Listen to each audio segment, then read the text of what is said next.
ನಮಸ್ಕಾರ ಸ್ನೇಹಿತರೆ, ರಿಷಿ ಟೇಲ್ಸ್ ಚಾನೆಲ್ಗೆ ಸ್ವಾಗತ.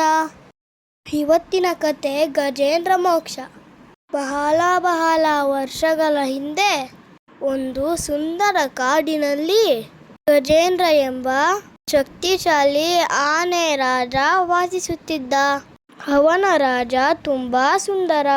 ಹಸಿಯಾದ ಕಾಡು, ಹೂಗಳಿಂದ ತುಂಬಿದ ತೋಟಗಳು ಮತ್ತು ಮಧ್ಯದಲ್ಲಿ ಒಂದು ದೊಡ್ಡ ನೀರಿನ ಕೆರೆ. ಪ್ರತಿದಿನ ಬೆಳಗ್ಗೆ ಗಜೇಂದ್ರ ತನ್ನ ಕುಟುಂಬದ ಜೊತೆ ಆ ಕೆರೆಯಲ್ಲಿ ಆಟ ಆಡುತ್ತಿದ್ದ. ಅವನಿಗೆ ನೀರಲ್ಲಿ ಮುಳುಗಿ ಹೂವಿನಲ್ಲಿ ಆಟ ಆಡೋದು ತುಂಬಾ ಇಷ್ಟ. ಒಂದು ದಿನ ಬಿಸಿಲು ತುಂಬಾ ಹೊಳೆಯುತ್ತಿದ್ದಾಗ ಗಜೇಂದ್ರ ನೀರಿಗೆ ಇಳಿದು ಕುಡಿಯಲು ಹೋದ. ಆದರೆ ಆ ನೀರಿನ ಒಳಗೆ ಒಂದು ದೊಡ್ಡ ಮೊಸಳೆ ಮರೆತು ಕೂತಿತ್ತು. ಆಕಸ್ಮಿಕವಾಗಿ ಅದು ಗಜೇಂದ್ರನ ಕಾಲು ಹಿಡ್ಕೊಂತು. ಗಜೇಂದ್ರ ಶಕ್ತಿಯಿಂದ ಎಳೆಯುತ್ತಿದ್ದ. ಮೊಸಳೆ ನೀರು ಒಳಗೆ ಇಳಿಯುತ್ತಿತ್ತು. ಇಬ್ಬರ ಮಧ್ಯೆ ಭಯಾನಕ ಹೋರಾಟ ಶುರುವಾಯಿತು. ಗಜೇಂದ್ರ ಜೋರಾಗಿ ನನ್ನ ಬಿಡು ಎಂದು ಕೂಗಿದ. ಬೇರೆ ಆನೆಗಳು ಸಹಾಯ ಮಾಡಲು ಬಂದರು. ಆದರೆ ಮೊಸಳೆ ತುಂಬಾ ಬಲಿಷ್ಠ. ಎಲ್ಲ ಆನೆಗಳು ಓಡಿ ಹೋದವು. ಗಜೇಂದ್ರ ತುಂಬಾ ಕಳವಳಗೊಂಡ. ತನ್ನ ಶಕ್ತಿಯಿಂದ ಪಾರಾಗಲು ಆಗೋದಿಲ್ಲ ಅಂತ ಅರ್ಥಕೊಂಡ. ಆ ಸಮಯದಲ್ಲಿ ಅವನ ಮನಸ್ಸಿನಲ್ಲಿ ಒಂದು ಬೆಳಕು ಮೂಡಿತು. ಅವನಿಗೆ ದೇವರ ನೆನಪಾಯಿತು. ಅವನು ಕಣ್ಣೀರಿನಿಂದ ಆಕಾಶದತ್ತ ನೋಡಿದ. ತನ್ನ ಸೊಂಡಿಲಿನಲ್ಲಿ ಒಂದು ಕಮಲದ ಹೂವಿಡಿದು ಪ್ರಾರ್ಥಿಸಿದ.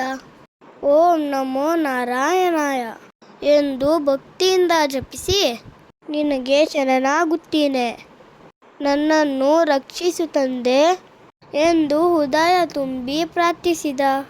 ಆ ಶುದ್ಧ ಭಕ್ತಿಗೆ ಲೋಕೋದ್ಧಾರನಾದ ಮಹಾವಿಷ್ಣು ತಕ್ಷಣ ಸ್ಪಂದಿಸಿದರು. ಅವರು ಗರುಡನ ಮೇಲೆ ತಮ್ಮ ಚಕ್ರಾಯುಧವನ್ನು ಹಿಡಿದು ಭೂಮಿಗೆ ಬಂದರು. ಅವರು ಗಜೇಂದ್ರನನ್ನು ನೋಡಿದರು. ಕ್ರೂರ ಮೊಸಳೆ ಗಜೇಂದ್ರನನ್ನು ಕಾಡುತ್ತಿತ್ತು. ಆ ಕ್ಷಣ ಮಹಾವಿಷ್ಣು ತಮ್ಮ ಸುದರ್ಶನ ಚಕ್ರವನ್ನು ಎಸೆದರು. ಮೊಸಳೆ ಸತ್ತೋಯ್ತು. ಆದರೆ ಅಲ್ಲಿ ಒಂದು ಅದ್ಭುತ ನಡೆಯಿತು. ಮೊಸಳೆ ಒಬ್ಬ ದೇವನಾಗಿ ರೂಪಾಂತರಗೊಂಡನು. ಅವನು ವಿಷ್ಣುವಿನ ಮುಂದೆ ನಮಸ್ಕರಿಸಿ, ಪ್ರಭು, ನಾನು ಶಾಪದಿಂದ ಮೊಸಳೆಯಾಗಿ ಹುಟ್ಟಿದ್ದೆ. ಗಜೇಂದ್ರನ ಭಕ್ತಿಯಿಂದ ನಾನು ಶಾಪ ಮುಕ್ತನಾದೆ ಎಂದು ಹೇಳಿದ. ಮಹಾವಿಷ್ಣು ಆಶೀರ್ವದಿಸಿದರು. ಅವರು ಗಜೇಂದ್ರನಿಗೆ, ನಿನ್ನ ನಿಷ್ಠೆ, ನಿನ್ನ ಭಕ್ತಿ ನಿಜವಾದದ್ದು. ಇಂದಿನಿಂದ ನೀನು ನನ್ನ ಲೋಕದಲ್ಲಿ ಶಾಶ್ವತವಾಗಿ ವಾಸ ಮಾಡು ಎಂದು ಹೇಳಿದರು. ಆ ದಿನದಿಂದ ಈ ಕತೆ ಗಜೇಂದ್ರ ಮೋಕ್ಷ ಎಂದು ಪ್ರಸಿದ್ಧವಾಯಿತು. ಸಂಕಷ್ಟ ಬಂದಾಗ ಹೆದರಿ ಓಡಬಾರದು. ಭಗವಂತನನ್ನು ಭಕ್ತಿಯಿಂದ ಪ್ರಾರ್ಥನೆ ಮಾಡಿದರೆ ಖಂಡಿತ ರಕ್ಷಿಸುತ್ತಾರೆ. ಶ್ರದ್ಧೆ, ಭಕ್ತಿ ಮತ್ತು ನಂಬಿಕೆ ಇರುವವರನ್ನು ದೇವರು ಯಾವಾಗಲೂ ಕಾಪಾಡ್ತಾರೆ.